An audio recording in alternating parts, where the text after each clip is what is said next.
नमस्कार प्यारे बच्चों, आप सबका हिंदी कक्षा में स्वागत है। देखा बच्चों, आपने कितनी प्रैक्टिस करी और आप सबको री शब्द से अनेक शब्द आ गए और उनका सही उच्चारण भी करा है ना। तो क्यों ना इन शब्दों को हम वाक्य के रूप में पढ़ें। बोल बोल कर पढ़िए। तो चलिए मेरे संग बोल बोल कर पढ़िए। पहला वाक्य है मृदुल। मृदुल एक कृषक था। मृदुल एक कृषक था। मृदुल किसी का नाम है और कृषक का अर्थ तो आप जानते हैं ना, किसान था। मृदुल कौन था? किसान था। मृदुल एक कृषक था। आइए आगे पढ़ें। पास ही उसका मित्र कृपा राम रहता था। कौन रहता था? उसका मित्र कृपा राम। वह भी एक कृषक था। तो वह कौन था? वह भी एक कृषक था। मृदुल, अगला वाक्य देखिए। मृदुल कृपा राम का कृतज्ञ था। कृतज्ञ ये एक नया शब्द है। कृतज्ञ का क्या अर्थ होता है? कृतज्ञ का अर्थ होता है थैंकफुल होना, धन्यवाद करना, है ना, ग्रेटफुल होना। कौन कृतज्ञ था? मृदुल। किसका? कृपा राम का। क्यों था? क्योंकि कृपा राम का हृदय, हृदय, फिर से बोलिए ये शब्द, हृदय विशाल था। वह बहुत ही एक अच्छा इंसान था, है ना, इसलिए वो सबकी हेल्प करता था। कृपा राम का हृदय विशाल था। तो आप यह सब चित्र में भी देख सकते हैं। आपने देखा ना इस चित्र में, यहाँ पे 3 लोग खड़े हैं और उसमें से एक मृदुल है, कृपा राम है ना। आओ अगली कहानी की ओर बढ़ते हैं। एक महान ऋषि थे। आगे बढ़ते हैं।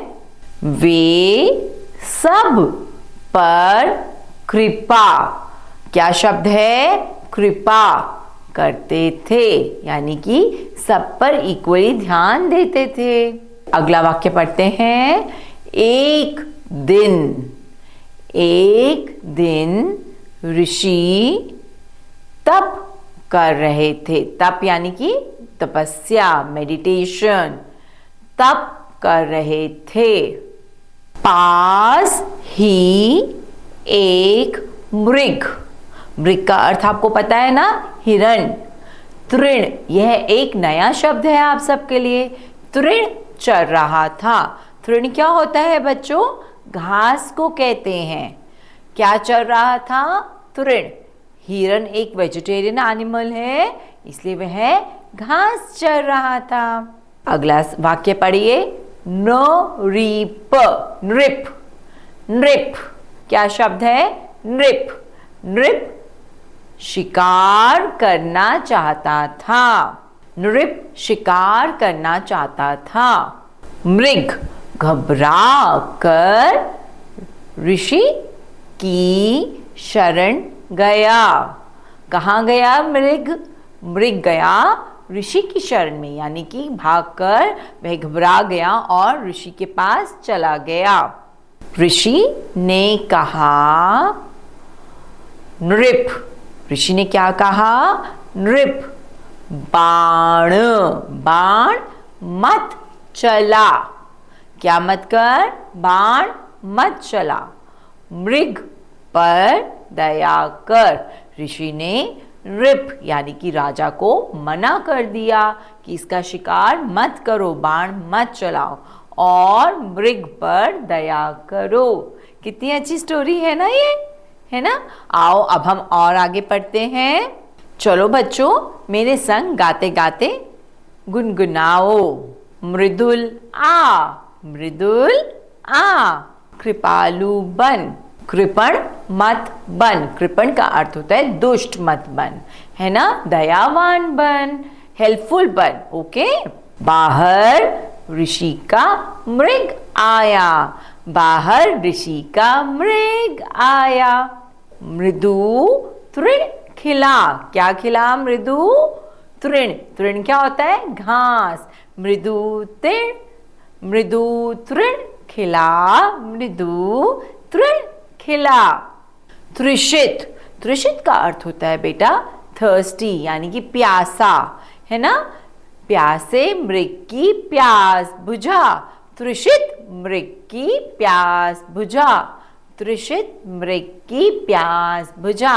कितना अच्छा गाना है ना ये। तो देखा बच्चों आपने, कितनी सरलता से और सही उच्चारण करके हमने री के वाक्यों का हमने पाठ किया, है ना। और अंत में तो वह गाना बहुत ही सुंदर था। कितने अच्छे भाव थे ना उसके, कि हमें कृपालु बनना चाहिए, कृतज्ञ नहीं बनना चाहिए, हेल्पफुल रहना चाहिए, है ना। और कैसे उस नृप ने ऋषि की बात मानी और मृग को नहीं मारा शिकार के लिए, है ना बच्चों। चलो अब आप सब मिलकर इसका फिर से उच्चारण करिए। मैं आपसे अगली कक्षा में फिर मिलूंगी। तब तक के लिए बाय बाय।